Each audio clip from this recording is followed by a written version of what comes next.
그러다가 정말 힘든 상황이 될 수도 있어요. 사실 먹을 게 없어갖고 굶어 죽는 사람은 별로 없잖아요. 이렇게 얘기하면 또 안 되나? 요즘에 그 대학가 근처에 그 무료 급식소 있잖아요. 거기 대학생들도 많이 온대요. 옛날에는 그냥 형편이 어려우신 어르신들만 오셨는데 요즘엔 대학생들도 저 돈이 없다고 그러면서 이렇게 많이 와서 먹는다고 합니다. 그래서 어르신들 같은 경우 하루 원래 평소에 하루에 2끼 정도 와서 드셨는데 하루에 1끼만 드시는 걸로 해서 이렇게 안내를 해드린다고 해요. 그런 데서. 왜냐면 그런 데도 적자가 심해지면은요 기분은 줄고 오시는 분들은 많다 보면 적자가 너무 심해지잖아요. 그러면은 운영이 안 되니까. 예. 그래서 어려운 분들이 많다는 거 저도 알고 있습니다. 예, 알고 있는데 사회라는 것이 빈부의 차이가 날 수밖에 없는 것이 사람 사는 세상이고 자본주의건 공산주의건 다 마찬가지 아니에요? 예. 근데 그런데 이제 세계적으로 봤을 때 상대적으로 우리나라 같은 경우에는 예, 형편이 어려우신 분들이 비율적으로 보면은 사실 많지 않기 때문에 예, 그냥 사회에 대해서 평균적으로 얘기하는 저로서는 예, 그런 식으로 얘기를 하는 거죠. 이제 예, 먹을 게 없어서 예, 돌아가시는 분들은 별로 없다. 근데 먹을 게 없어서 죽는 사람이 많은 나라도 많죠 지금. 예, 근데 우리나라는 예, 선진국 대열에 있다 보니까 상대적으로 그런 일이 없다는 거죠. 예.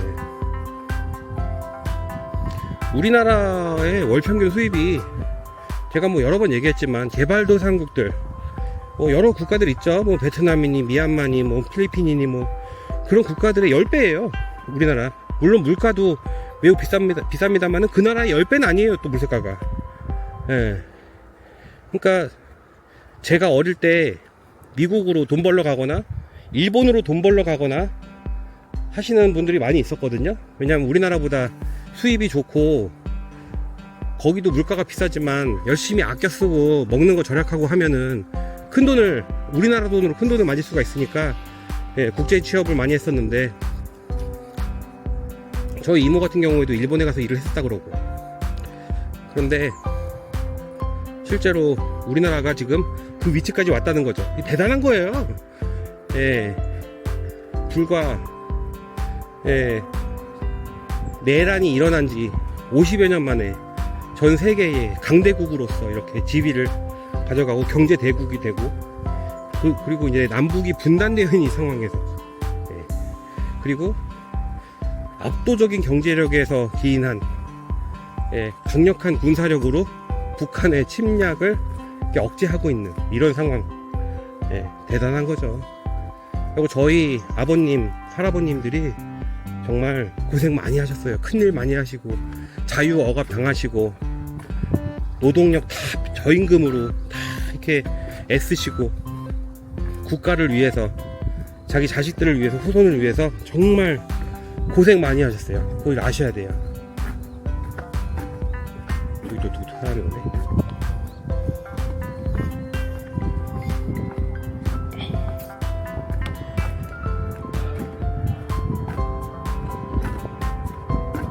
그들의 후손이 된 우리가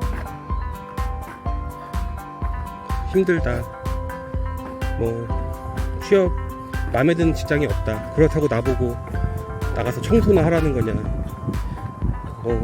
공장에 취업하라는 거냐, 나는 그렇게 살기 싫다, 니들이 내 마음은 아느냐, 뭐 이런 식으로 하는 얘기는 사실 객관적으로 생각해 보세요.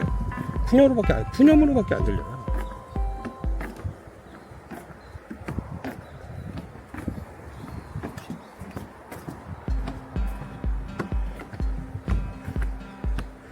그분들이 정말 힘들게 해가지고 저요 어릴 때 정말 초등학교 들어가기 전에는 고추장, 엄청 짠 고추장 하나만 넣고 밥을 먹고 막 시골에 가면 그랬다니까요. 정말로. 지금 베트남이나 미얀마 가도 그렇게 안 먹어요. 근데 우리나라는 정말 그랬어요. 왜냐면 정말 먹고 살 게 없어서. 그게 생활화가 돼가지고 고추장에다가 된장도 넣고 국도 넣을 수 있지만 그렇게 먹는 식생활이 없었던 거예요. 그런 문화가 없었으니까. 가난한 나라는 그래서 식문화라는 게 없어요. 아예 없는 건 아니지만 우리나라에 비하면 훨씬 없는 거죠. 우리나라 그런 나라였다니까요.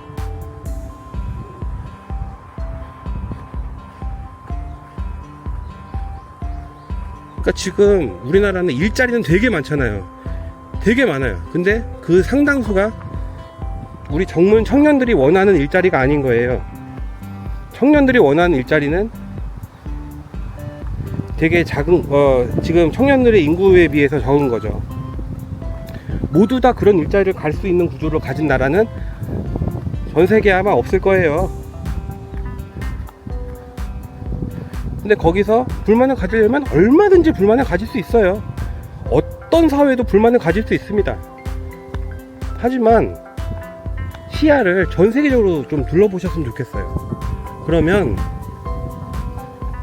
우리나라 여건이 그렇게 나쁘지 않다는 것을 아실 수가 있습니다. 열심히 노력하고 창의적으로 고민하고 추진력을 가지고 도전하고 그런 분들이 모두 다 성공할 수는 없어요. 성공을 담보로 하면은 그게 도전입니까? 도전이 아니지. 근데 그런 걸 해야 그 중에 성공할 수 있는 가능성이 보이고 또 어떻게 하느냐에 따라서 좋은 성과가 나올 수 있는 거죠.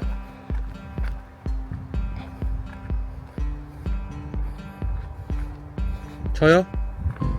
저 정말 열심히 살았어요. 예. 밤낮 없이 20대 때는 대학원 다니면서 주경야독 하고요. 낮에는 발굴장 가서 일하고 밤에는 보고서 쓰면서 새벽 2시, 3시까지 리포트 쓰고 대학원 다니고, 예. 학업과 일을 병행하면서 정말 열심히 살다가 공무원 취직해서 공무원 돼서도 경쟁력 강화를 위해서, 자기 역량 강화를 위해서 열심히 노력해서 박사까지 꾸준히 공부하고 사업 시작하면서 직원들 월급 주고 나도 먹고 살고 또 역량 강화하고 하기 위해서 열심히 노력하다가 결국엔 열심히 노력해서 많은 걸 얻긴 했지만은 지쳐버렸죠. 지쳐서 번아웃이 왔고, 그래서 40대 후반이 들어설 쯤에 돼서 사업을 놓는 거죠. 사업체를 누구한테 팔거나 이런 건 아니고 그냥 정리한 거예요. 정리하면서 뭐 빚을 지거나 이런 건 아니지만, 예, 누구한테 이렇게 큰 돈을 받고 팔고 그런 건 아니고, 예, 사업체를 정리를 한 거죠. 그리고 지금 다시, 예, 약간의 휴식기라고 하기엔 좀 그런데 이렇게 여러 가지 컨텐츠 조사하고 연구하면서 다시금 힘을 또 비축을 하고 있어요. 근데 이 비축한 힘을 앞으로 또 사업을 하겠다? 그런 건 아닌 것 같아. 내가 생각하는 두 번째의 삶은, 뭐 제가 이제 첫 번째 직업이 학교의 연구 분야 연구원으로서 연구였고, 그 다음에 가졌던 직업이 지방자치단체에서의 문화재 업무를 책임지는 행정 학예연구사였고, 그 다음이 이제 제가 연구소를 소장으로 운영을 하면서 살았던 그 CEO로서의 삶이었는데, 그 CEO 다음의 삶이 다시 CEO가 된다? 그건 아닌 것 같고, 저는 아마